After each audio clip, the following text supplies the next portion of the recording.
nagawa ko. Oh, yan. Pero safety first.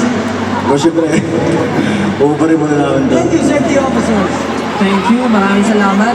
18, salamat sa pagsama sa amin sa paglipad kahit nasa baba lang kayo. Oo. Tama, di ba? Lupit natin eh. Yung nasa mosh pit ba, hindi sumakit yung batok?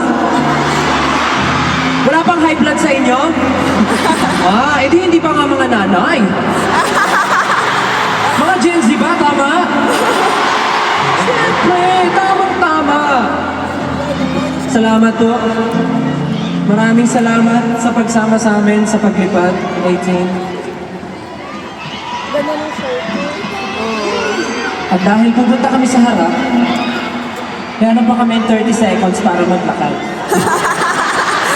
Pangyayari lang po. Kasi dito pangarap namin malaking stage na pagod po kami. Siyempre, hindi lang naman 18 kasama natin sa paglipad.